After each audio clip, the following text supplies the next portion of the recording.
morning. For Secret Hotel St. Louis. Yeah, hi. I'm trying to get a hold of Kelly Hansen, please. Certainly. Allow me to transfer you there. Thank you. You're so welcome. Allow me to transfer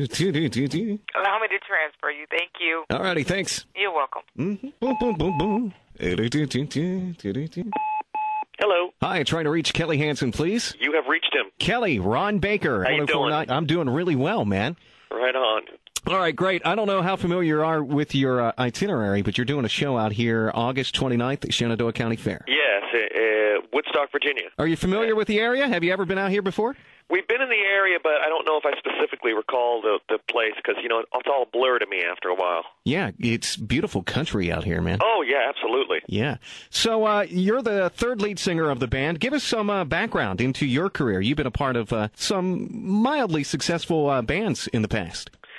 Well, I was in a band in the late 80s called Hurricane, and we had a top 35 hit. We had 5 MTV videos, and we toured the country several times, Japan, Canada, all that kind of stuff, which was good preparation for me for being in Foreigner, because I don't know if I would have joined Foreigner without the experience that I had in Hurricane, whether I'd be prepared to handle the schedule and the demands that go along with being in a band, of this stature and with this intensive schedule. Uh-huh. About 4 years ago, I saw an article online that Mick Jones had done a charity concert with Jason Bonham and Jeff Pilson, about 2 hours north of me in Santa Barbara, where I live in L.A. I live in Los Angeles. So I read the article, and it looked like there was going to be a Mick Jones solo project, so I got in touch with his management, and it ended up really that it was more of a revamping of Foreigner, and so that was very interesting to me. So we talked back and forth, and they sent me a CD of 5 major Foreigner hits on CD without the vocals, and they said, put your voice on these, so I did. Wow. And Mick heard it in New York, and they were coming out to L.A. to do some rehearsals, and they said, can you come down and play? And I said, let me check my schedule. And then, so of course I did, and we played for about an hour and a half, but it felt really good. And so I left, and they called me an hour later, and they said, listen, can you start rehearsing tomorrow? And it just started like that, and it's been a juggernaut ever since. So what were you doing before all this happened? I know you worked with Slash for a little bit, but what were you doing? Were you just being a regular guy, doing a regular job in between? No, I had done a lot of sessions, including Slash's Snake Pits stuff, because I was involved with a writer who co-wrote some of the songs for one of his Ain't Life Grand CDs. So but I've been doing that, and I've been doing a lot of other sessions. I've been doing TV. I've been composing music for cable. I've been producing. I've been engineering. I've been doing, everything that there is to do. Had my own studio, and so I've been doing all that kind of stuff, and still making records. I put out another Hurricane record in 2001. So I was busy, but I hadn't been on the road for a while, and so that was the big difference. So feels like the first time, the name of the tour. Is there any significance behind that name? Feels like the first time? There's always significance, as there is with the title of the new 2-CD retrospective called No End in Sight. Yeah. And so you always kind of, of course, the first single that anyone ever heard from Foreigner was Feels Like the First Time.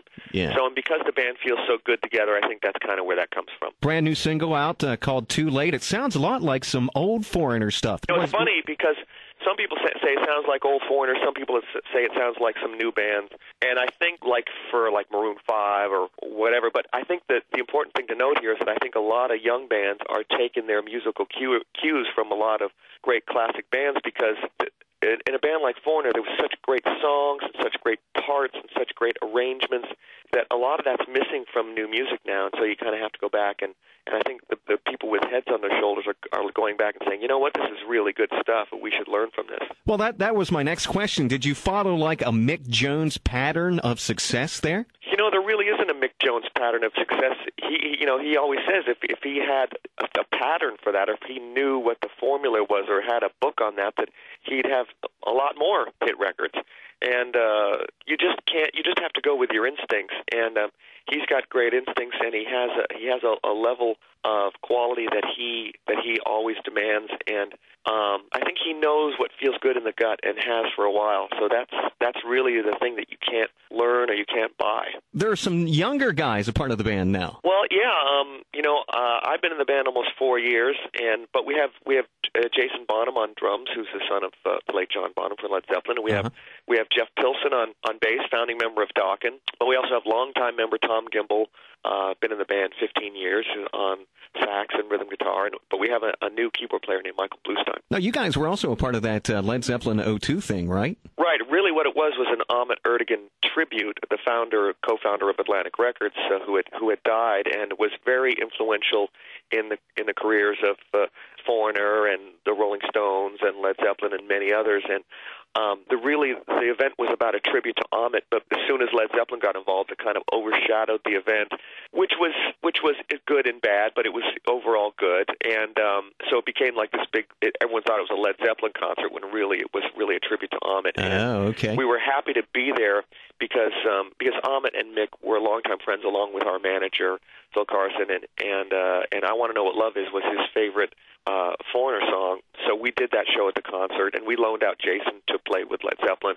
And so it was an awesome event, and it was an awesome evening, although we had to fly in the afternoon of the show, and we had to leave very early the next morning after the show to play the next night somewhere else because the show had been delayed because of the Jimmy Page broken finger thing that delayed the original date, so it was pretty wild. So, guys, doing a show again. It's August 29th at Shenandoah County Fair. Also out there, part of that big event, not only are we going to be broadcasting live, but they're also doing something called the Air Guitar for My Guitar event. What do you know about that? Anyone who wants to can go to winmickjonesguitar.com, and we are having an air guitar contest in association with the AARP, who came to us and said, can you help us reach a younger crowd? And we said, absolutely. And so what it is basically an air guitar lip sync kind of contest. You go in there, you read the rules, you register.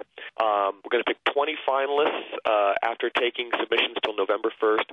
The 20 finalists are going to be judged by the public online, and the eventual winner will get to be in Waikiki with us on New Year's Eve. We're going to play a concert there, and they're going to be awarded a brand new, very rare, very expensive Gibson signature model Mick Jones Les Paul guitar. It's the real deal. And so we're having a lot of fun with this contest, and there's some crazy submissions there as well. So check it out on winmickjonesguitar.com. Wow, man, that sounds incredible. So, and I think, are they going to have a booth at this event? Yeah, as I understand it, they're bringing in a whole big tractor trailer truck. What it is that at some of the shows we're playing, and apparently this is one of them, there's going to be an AARP Air Guitar for My Guitar mobile recording booth. And you can go in there and you can actually have yourself filmed doing an air guitar performance that you can submit for the contest. Let's say you happen to be in the area and you have trouble finding a way to submit online on your own. You can go to this booth and you can do it there. So it's a pretty cool thing. Wow. What can we expect from the show itself, man? I think that we're going to have a blast. We're going to have a great time. We're going to hear all the hits that you expect to hear. We're going to have a few surprises. But we always encourage everyone to come and participate and join in because that's what makes it fun for all of us.